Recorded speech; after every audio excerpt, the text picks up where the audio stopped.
Hi everyone, in today's video I'm going to be sharing with you 10 practical tips for the online student.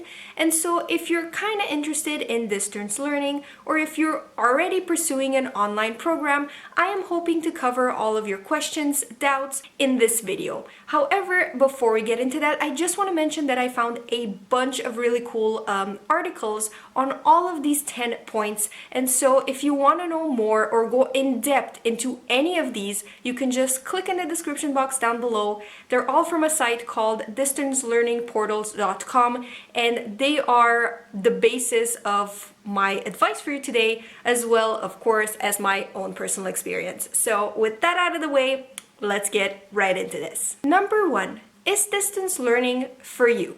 I personally realized that the people that are the most successful at online classes have three things that they kind of share in common. Number one, they are self-motivated. Number two, they are very disciplined.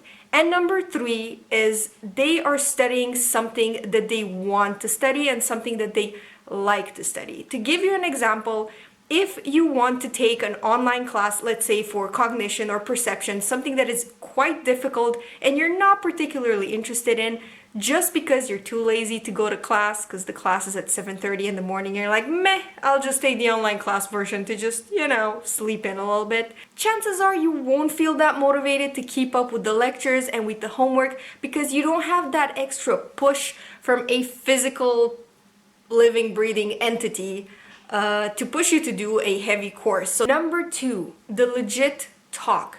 Is the organization or the online website offering this online course or program legit? AKA, are they accredited? Are they legitimate? Most importantly, will the class or the program you're taking be recognized where you want to practice that profession or work in that field? For example, if you want to do your MBA on an online website from the UK, but you want to practice and work in Denmark, let's say, will Denmark recognize your diploma or your certificate as the same level as what they offer their students over there? So make sure you seriously do your research before you spend the time, energy, effort into pursuing said class or program. Number three, student support services. And this point I find is particularly overlooked and ignored by a lot of people. I cannot tell you how many times I did an online course and I had so many IT problems, like I couldn't access the student portal, I couldn't get the PDF to download, the recordings were off, there was no hotline or guaranteed email or number to call in case you experienced some technical difficulties, or just if you needed some TAing or extra help or tutoring because you found the subject too hard. So definitely check that aspect out of your online program or of that website or university that offers the online course. How well or how nice are their support services? Moving on, the price-quality dilemma. There are a lot of implicit financial advantages to taking an online course, such as, you save money on housing, on traveling, on sleep, on packing a lunch to go at the set class. But you have to be careful when going too low with online courses. I know they tend to be less expensive because oftentimes the tuition fee is just completely scratched off. You have to pay attention and be careful into going too cheap. I found a cool article to help you with this.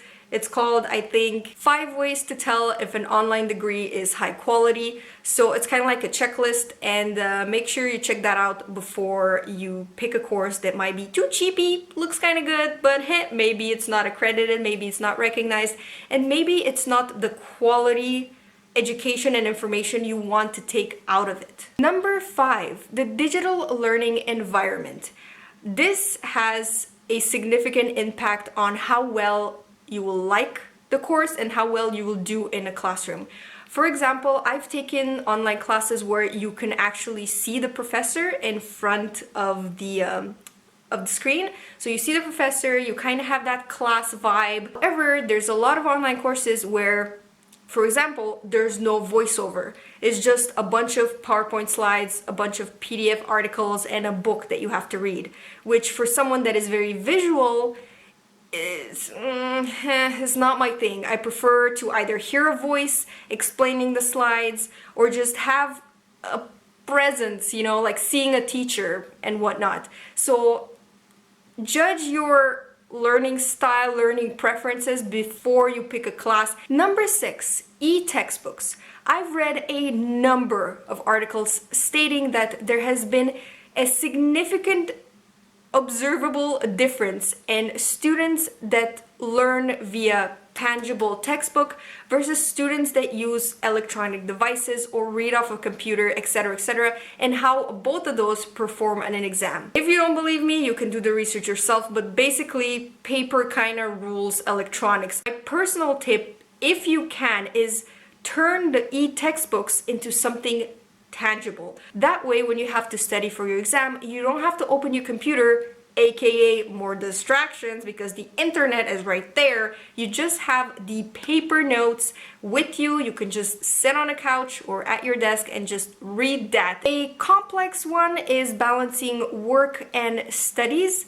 Chances are the majority of people that take online courses or online programs is due to the fact that they don't have time to go to school. So if you have a full-time job like me and night classes isn't something that interests you, online courses and online programs might be a cool alternative. However, it's a bit difficult, and keep in mind that even if the classes aren't online, you still have to do the work. Actually, in my opinion, you have to do more work, because you can't just say, well, I've been to class, done. You have to kind of push yourself and fit the class and the workload in your already tight schedule, you know, without someone doing it for you. It's kind of complex to talk about, but if you want, I did a video on how to balance your life, how to find life balance. So if you want to check it out, I'm gonna put it up there. The Motivational Trap. This one is a doozy. You know, when there's no one to set deadlines for you, or there's no one to tell you, well, each Monday you have to listen to a class, you can fall deep down the rabbit's hole that's called procrastination and end up listening to all your courses and doing all your homework and all your lectures at the last minute. Don't fall into this trap. My best advice to you is to stick to a schedule, not a too detailed schedule. Again, I did a video on that topic if you're interested, but stick to a schedule. And something that has helped me tremendously with online classes is give yourself earlier deadlines and respect them. In case something happens, you're safe, and also it pushes you to be like more in it to win it, man. Okay. Number 9, routine building.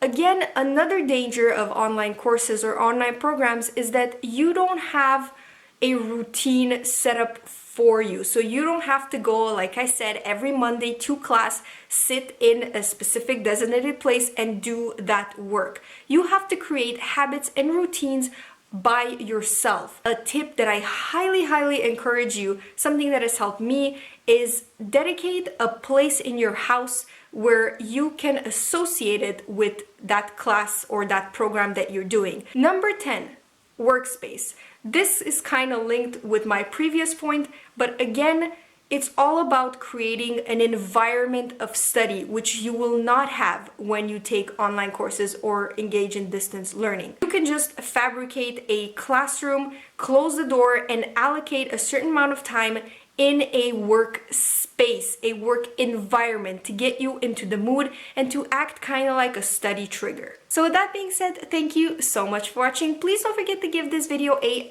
thumbs up if you like it, and subscribe to me if you like what you see, because I post videos every Thursday. Bye guys, good luck!